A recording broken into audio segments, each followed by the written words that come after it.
Hi, it's me again. I'll never get out of these blues alive. I'm back here in Western Canada, but I'm not at home right now.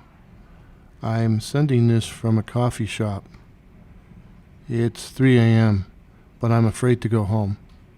So I'm just sitting here drinking black coffee and maybe in the morning I'll catch the first plane out going anywhere. I don't know. I don't know what to do.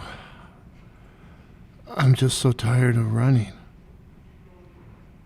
When I first got back, I closed all the drapes and left the lights off so they wouldn't know I was there. I had been, for those of you following the channel, I was back home in the town I grew up, researching the origins of the night floaters, those beings that are able to detach their heads from the trunks of their bodies, to fly through the night to attack and spy on others. But I had done all my work there, and it was getting hot, so I headed back to Western Canada. And when I got to my house, I closed all the drapes and left all the lights off so they wouldn't know I was in there. And it worked. At first. Maybe for about 24 hours. Until very early yesterday morning, when one of them knocked on my door.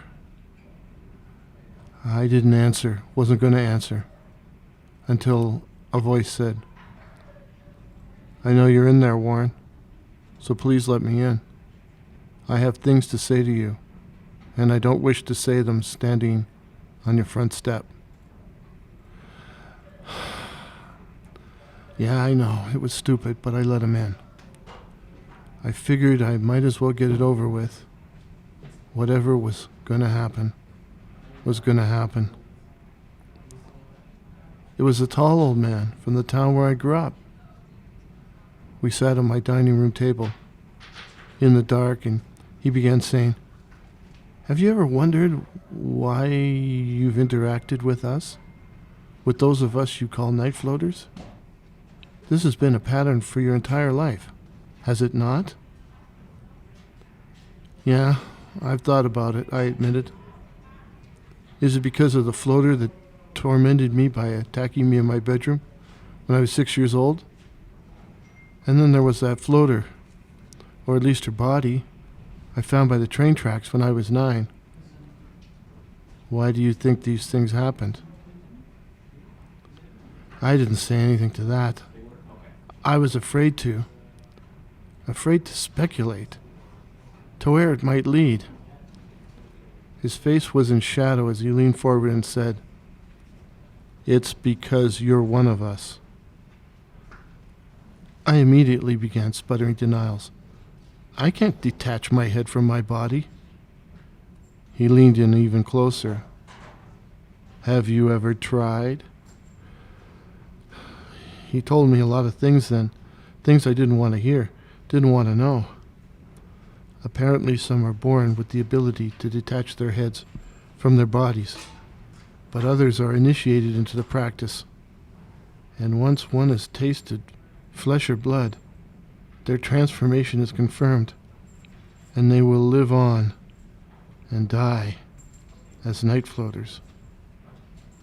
The process even causes physical changes.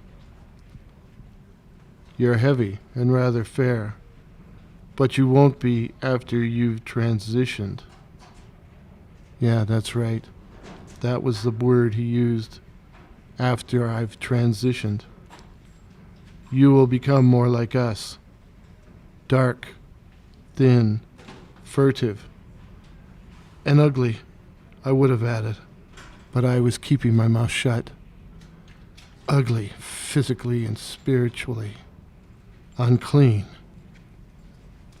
Oh, hold on a second. Where I'm sitting, I can look out the window to the parking lot across the street. Even though it's 3 a.m., all the light standards are on. I thought I saw something white flickering flitting between the light standards. Something like a head. No, it's nothing. Jesus, I wish I had a cigarette. A non-filtered cigarette. Anyways, continuing, he told me the night floater phenomena grew out of the witchcraft cult in the Middle Ages. Seems they didn't fly on broomsticks after all. It was the heads that flew.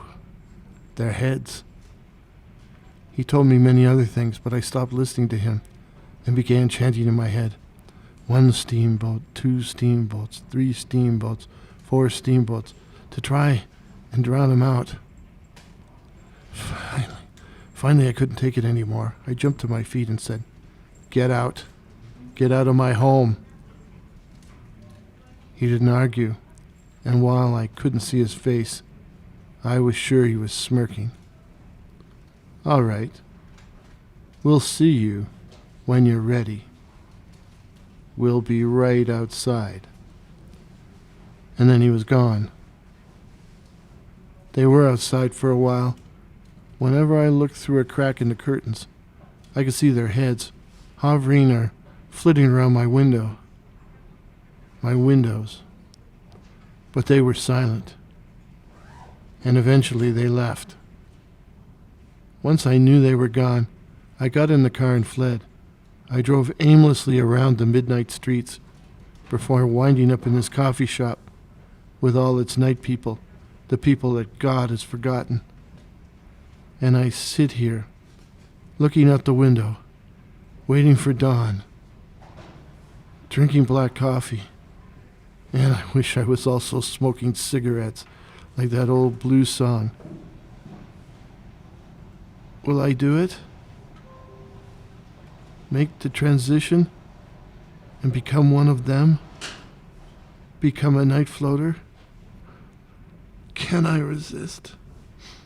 Can I resist? Pray for me. Please, all of you pray for me. But I know I'll never get out of these blues alive.